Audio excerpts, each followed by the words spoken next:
Hey, Peg, I can finally turn my hat back around after the last 2 weeks. So let me Oh just my do gosh, it's that been a long now two so I weeks. can officially come right back out as my Bills fandom be embraced to the And whole world. while you're doing that, I can confidently show my Buffalo Bills back tattoo again. Here we go. Great.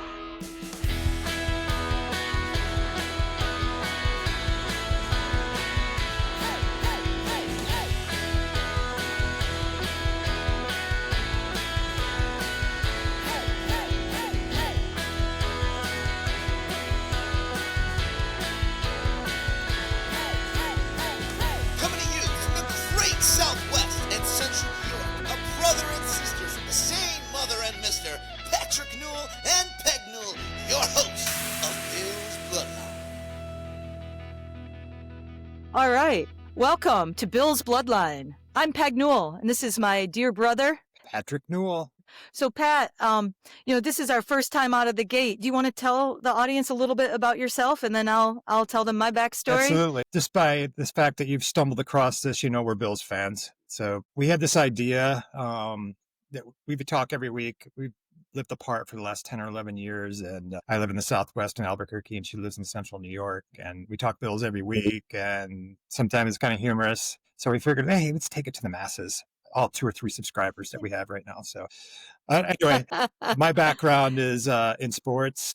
I was a full-time sports writer in Central New York for a daily paper for 20 years, and I've worked freelance since I moved on from that daily job. And I currently work in healthcare, but obviously my heart is with sports. So I have about 30 years of writing experience with sports, and I'll be honest with you, there was very little objectivity when it comes to the Bills. I get that. I've been an English teacher in a suburb of Syracuse, New York, and for going on 24, 25 years now. I am a lay person. I'm by no means a sportscaster. We're not being paid by any enterprise for this. This is just basically all love, all passion for the Buffalo Bills and Bills Mafia. I'm a mother. I have 2 beautiful young boys. I'm a spouse. I'm a wife. My awesome 2 dogs. But really, my entire life, and I owe that to my big brother Patrick, I have been a diehard Buffalo Bills fan. So that's a little bit about me. Let's talk about the pod and some of our hopes. If you want to go for data, if you want to go for analytics, if you want someone breaking down film as an expert, this is probably not the place for you. This is the place for the average fan, people who are passionate about their team, and we're passionate about the Bills. There are an abundance of content creators in the Bills space, and we're throwing our hat into the ring as well. But we're taking a different angle. It's not all about the game breakdowns. We're going to have a little bit different subject matter going through our episodes, and hopefully some humorous topics and personal topics to us. So hey, we're joining the Bills community as content creators because we love the Bills. Yeah, right, Pat. And the show is called Bill's Bloodline because obviously we're siblings, but we plan on having family members come on and friends of family members, and maybe family members from the Mafia and new friends to come on and give us their hot takes on the Buffalo Bills. So in addition to some bits that we plan, we're also going to break down the previous week's game, usually trying to get this podcast out in a relatively short order after the game. And that's our goal. Patrick, do you want to take it away and talk a little bit about our origin story as Bills fans? So, yeah, for sure. We grew up in Central New York, south of Syracuse. The cable package that we had was not cable. We had an antenna. We had about 3 channels plus PBS. I don't count PBS because who watches PBS when you're 10 years old? Really? Come on. No. So anyway, I wasn't watching Masterpiece Theater. I was watching whenever I could, anything sports related. And we were fortunate enough that the Bills were on every week, regardless of how crappy of a team. Occasionally when they weren't on, we might see a Jets or Giants game. My origin story is, and I had to go back and look at this because I wasn't sure, and it's all come into focus now at this point in my life. So I don't know, for whatever reason, mom and dad had put me in front of a TV, and I was just a child. I guess I had probably some semblance of knowledge about what football was, but I don't recall ever watching a football game. So anyway, I just happened to be watching the game that O.J. Simpson became the first person to eclipse 2,000 yards rushing. And what I remember is him getting toss sweeps left and right, and then sliding through the snow out of bounds. And the last thing I remember is like the Bills players lifting him up and carrying him off the field after he broke the record. So that game, they had beaten the Jets 34-14. If the Jets had won that game for some reason and they had had the highlights, I very well could have been a Jets fan for my entire life. So I just happened to be there. Thank And who God. knows? Thank God, especially this And you season. know how bad Buffalo has been most of the last 50 years? I had no context knowing that I would be enduring this lifelong experience of heartbreak, angst, occasional joy, sorrow, frustration, and then joy again with getting Josh Allen. So at least we're in the hunt every year. I mean, I went decades without having any hope whatsoever. So, Peg, what was Yeah. your origin story? And I Rel- don't know this origin story because I did not indoctrinate her. Yeah, well, maybe. Maybe a I don't little bit. know. Relatable, everything that you just said. So my story, as best as I can remember, because Patrick's a little bit older than I am, is number one, going back to that antenna and rotor. I believe my parents, I have a very, very, very sharp memory. I can sense this. I remember going over to our neighbor's house and they had cable television. And I think mom and dad said that cable didn't come all the way up the road because we grew up in the country. So it didn't run out Never there. ran So up there until lie we, number no, it one. never ran up there until we graduated from high school. Yeah, and then they got cable immediately. Yeah, but I remember the Sheffers having, shout out to the Sheffers if you're out there, but they had more channels. So I remember thinking like, hey, we're missing out on something. But long story short, we had that really, really big console TV. It's a Sunday afternoon. We're for people who were born before 1980, we're dialing in the UHF, the VHF, whatever channel we could get. And because of regional coverage, it was always the Bills. And so that's part of it, just watching TV on Sundays when, our day of rest after a big Sunday meal that mom would make. And we'd sit down and watch the Bills together. And I just remember being fascinated. Now, these were the years of Joe Ferguson, which I did a little bit of research. He left the Bills after 1984. He played from 73 to 84 with the Bills and only made it to the playoffs 3 times. But mostly it was just abysmal years. But I was captivated from the start. And of course, the part of the origin story is I wanted to do everything my big brother did. And so I became a Bills fan, not because of him indoctrinating, but just wanting to be near him. He taught me everything I know about sports. He got me into sports. God bless our mom and dad. They were not really into organized sports, although they're avid fans. But Patrick was the one who got me playing sports, taught me how to golf. And really, I blame him for my love of the Bills and all the heartbreak we've endured. And hopefully this is the year. It's always the year, no matter what. We are not fair weather fans. The Peterman years were tough, the Flutie years, the JP Losman years. We could go on and on and on. And this is a very long origin story for our first podcast here. But that's how I got into my love of the Bills. Yeah, drafting a quarterback whose last name is Loss Man. He was the lost man. From my recollection, It was a sign. It was not a good stand. It was a sign. It was not a good sign. Yeah. Our last playoff appearance before we went into this nearly 2-decade drought, we had benched Flutie for Rob Johnson that one game, which ended up being the Music City Miracle game. So there were some signs I think the Flutie hex fell upon us. We should have kept Flutie in there because he had a good year. But yeah. Peg. Yeah.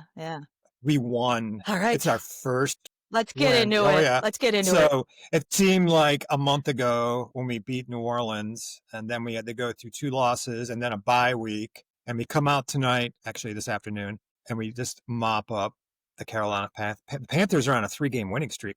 This is the first team that we've beaten all year that had a winning record, and we beat them 40 to 9. What are your initial thoughts? Just dominated them. I think that Joe Brady got the message. There was a lot of chatter, not just among the mafia, but among all the sportscasting world, the pundits, the paid folks out there. It's their job. And they were just calling for Brady to change things up and to just utilize James Cook more. And boy, did we ever utilize him. I know that he passed his brother for the most yards in a single game, Dalvin Cook, another amazing player. So it was a great day for James Cook. Just a dominating performance. Started off a little bit rough, but they got it going and really just relied on that run game. Khalil Shakir had a great game. And what are your thoughts about the game today? I have a follow-up question. were you Yeah. concerned a little early on when we were driving and settling for field goals? As we kicked 2 field goals, we took a lot of time off the clock. Carolina's still 1 possession away, even though we were dominating early. Were you a little like irked by the fact that we weren't able to complete drives? I was a little bit irked because I thought that there was a little bit of carryover from Josh, who's like tremendous athlete, tremendous player. And I was wondering if like the wedding ring may have him a little bit off balance because I was thinking about that flick pass. And I know, someone was coming to tackle him in the last game that they played against Atlanta where he didn't look sharp. And we start off with another open receiver in the flat and he throws it 3 or 4 yards, toward the sideline so he couldn't catch it. And I saw a lot of green area. We could have gotten that first down and then we ended up punting. Another couple of passes that didn't look sharp, but he was able to dial it in and make adjustments. And, the weight of the world is on this young man's shoulders. And, our expectations are sky high. So I can't imagine that pressure. But I think having the complementary football that we keep hearing about over and over again, I was telling you, that's not a term we heard growing up, but, not relying on Cook. Listening to the game, one of the sportscasters said, that, as the season wears on, Josh Allen is going to have to carry this burden and take over games. And I patently disagree with that. I think today is the kind of day we have to utilize our assets. Cook, Shakir, maybe with a trade deadline looming, we get another potential wide receiver 1 to help with that burden because Josh shouldn't have to carry that. We don't want him running every single time and performing miracles and putting on the cape. What are your thoughts about it? Well, I think Josh could not be any happier that he really didn't have to do much today. He did have a couple short touchdown runs, which was great for my fantasy because I have Josh Allen in our family league. So that helped me a great deal. But I felt like early on, it was just a matter of time before Cook broke one. He was just like getting shoestring tackled 10, 11, 12 yards. It just seemed like he was getting chunks, play after play after play. And they kept running the same toss, a little pitch out, and he would run off left, behind Deion Dawkins, of course. Why wouldn't you?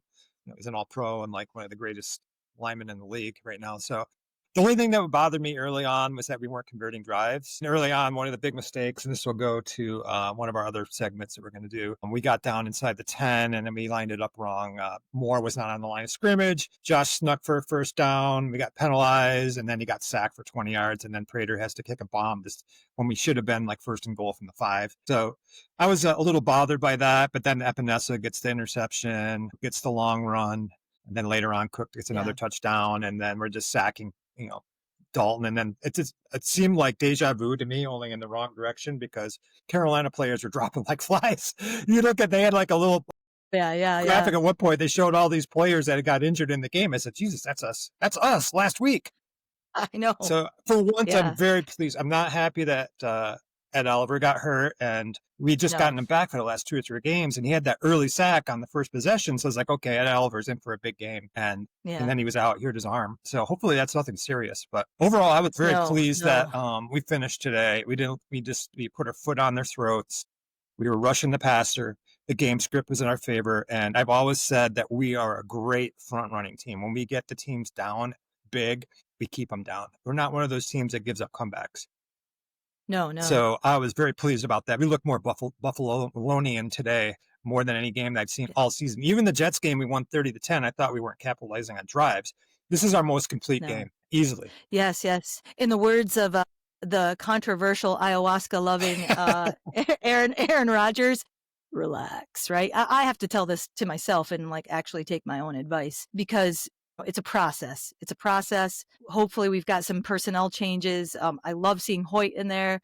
Ed Oliver was so phenomenal. Joey Bosa is always putting pressure. He had that bonehead mistake with that trip. He knew that was immediately so and took accountability for it. I'm sitting at a table and everybody's like, whoa, what happened? Oh, did you see him stick his leg out and trip him? I said, I saw that in real time. Then they showed it in slow motion. And then they're like, oh, Bosa. I know. He knew it. But prior, the unsung hero for me, I had a lot of favorite plays. Go ahead and tell me what we're not going to limit. We limit to just one.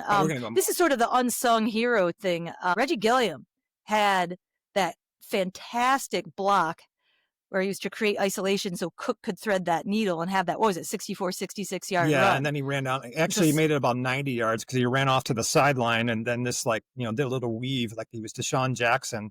Yeah, and then he flipped. Then he the did somersault. his favorite flip. Yeah, I'm like, why does he have to go? I'm like, what is he doing? Running like, don't step outside of Well, out of bounds. I was nervous, but he needed room to just really make sure, he could execute in front of the cameraman over on the sideline. so I made an flip. observation that you've probably seen 2 or 3 times this year where players start to celebrate and then they lose the ball or they get it poked out. It's happened over the last 2 or 3 years.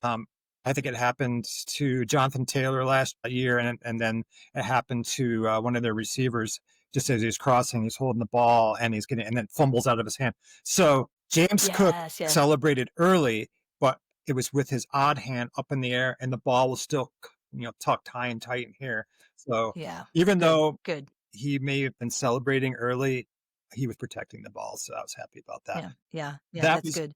that. Since I can't take your play, and I 2 plays. So Shakir, who's been dubbed the pinball wizard because he just bounces off tacklers left and right. That's play 1A is AJ Epinesa making that amazing. Phenomenal. He's done that before. That's not the first time. Yeah. He was a basketball player, so he's got good hands. And Greg Rousseau has done the same thing, and Greg Rousseau is also like 6'6", and he's done the same thing. And it looked like he was like, I can't believe he threw it right into my hands. And then it bounced off his knee, right? And then he started running like Adam Sandler in The Waterboy to the end zone, like, and he got tackled. I was like, he got tackled at the 1. That'd have been nice if he scored. But that was my favorite play, along with the Shakir play.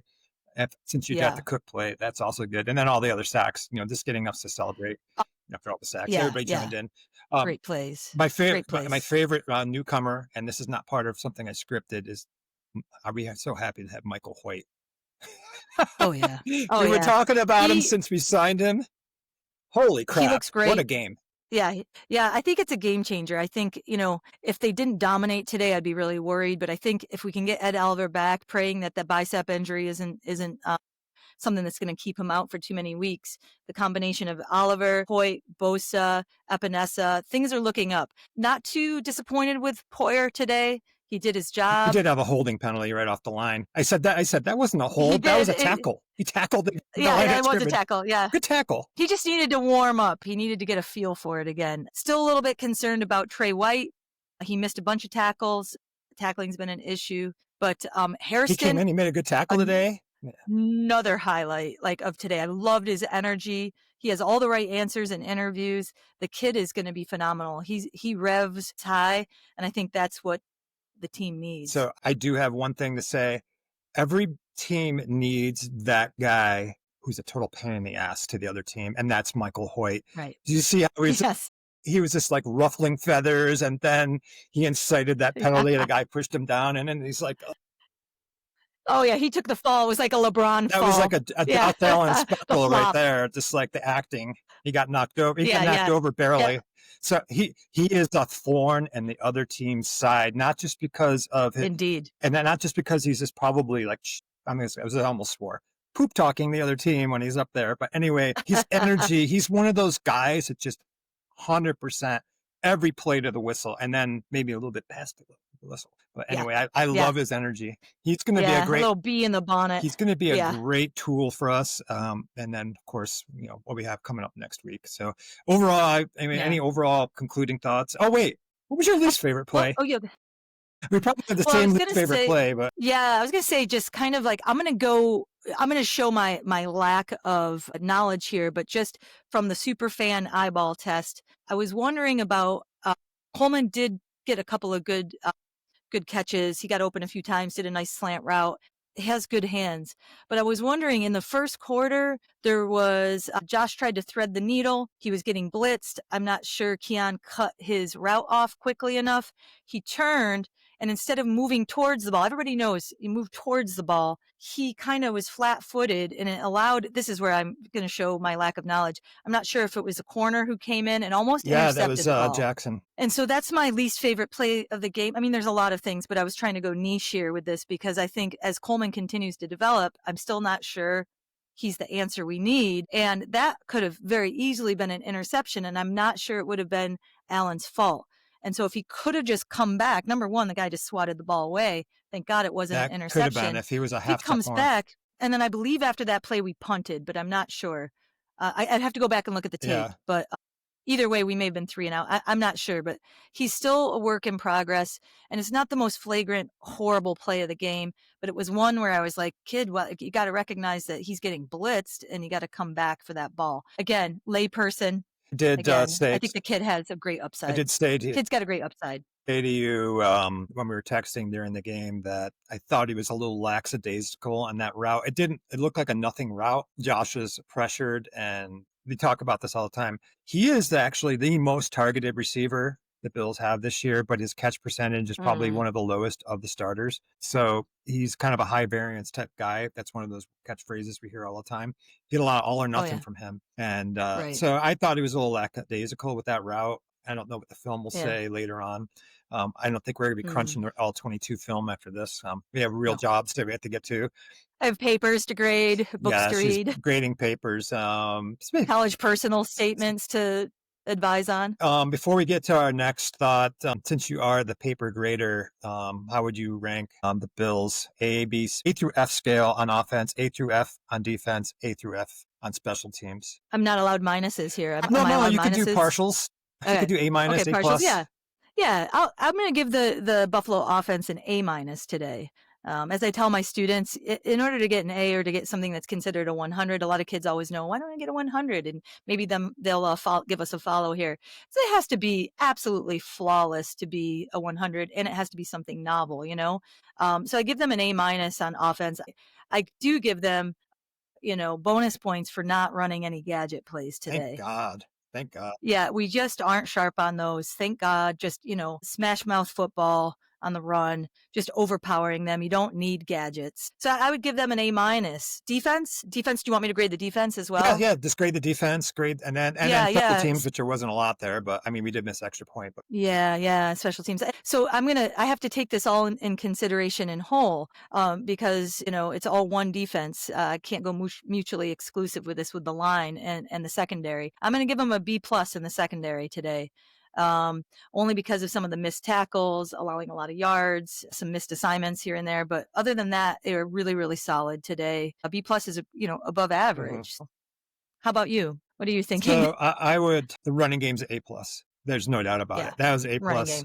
We rushed 4, and then we'll look at the stats later. Before we got into garbage time, we were over 240 yards rushing, over 400 yards of offense. And in garbage time, Ray Davis took a couple losses. But the passing offense, that's something that it does not look connected and smooth. The best play we have seems to be that wide receiver screen that we throw out to Shakir or to whoever else is out there.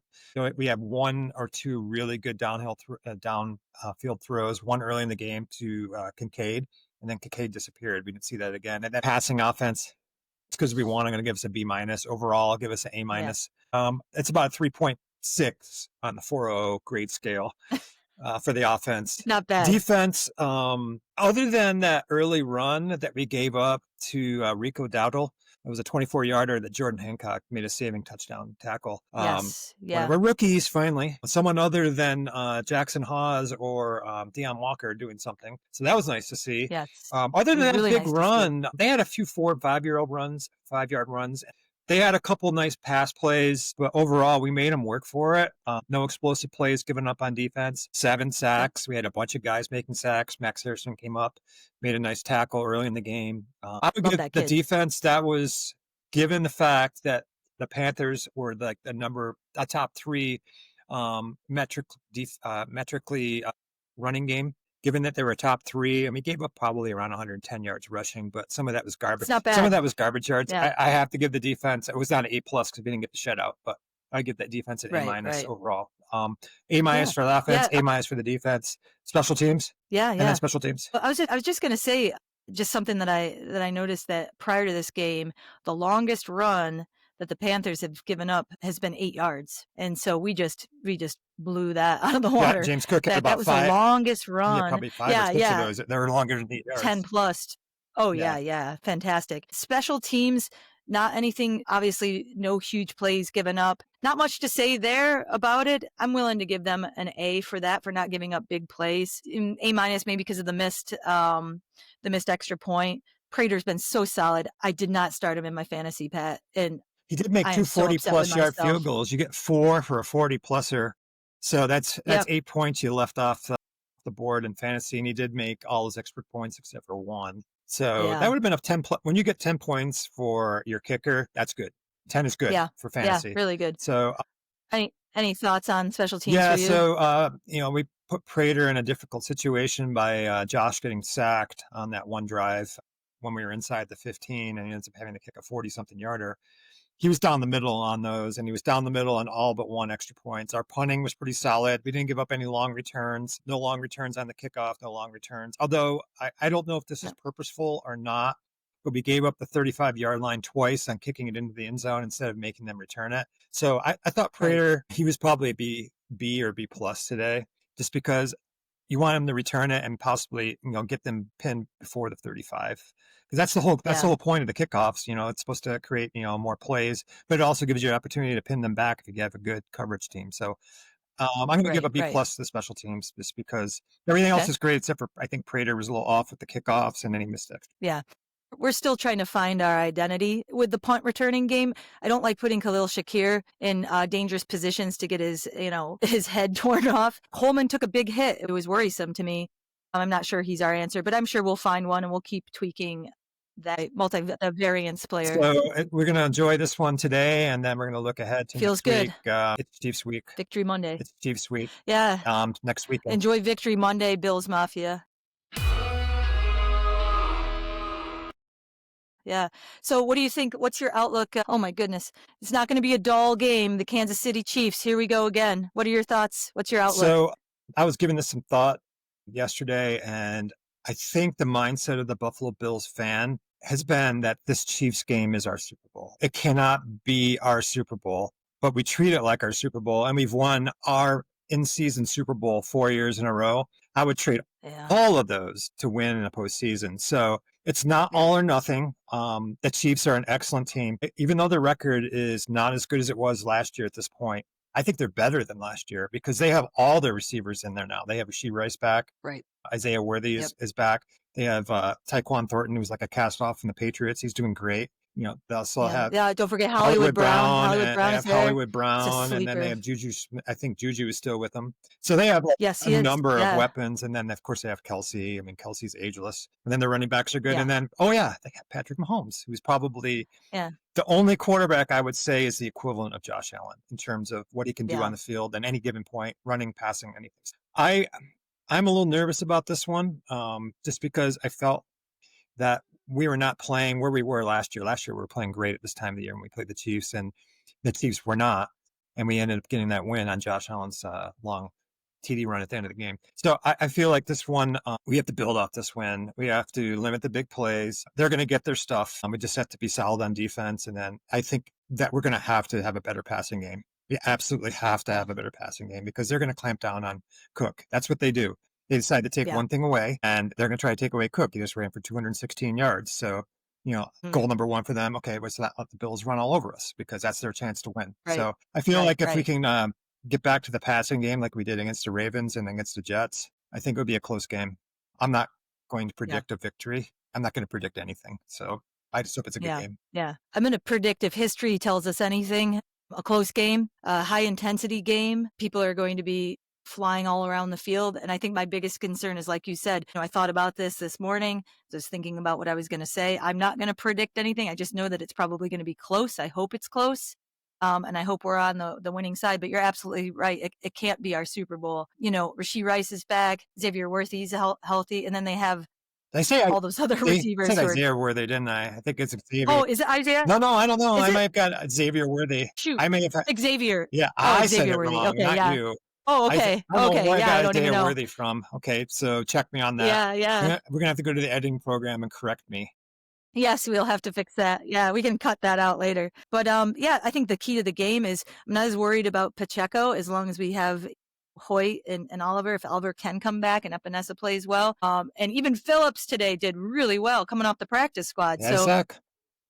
I'm not worried about Pacheco. I'm worried about the receivers and being able to stop them. They nickel are and dime lightning us quick. down the field. So we'll see what happens.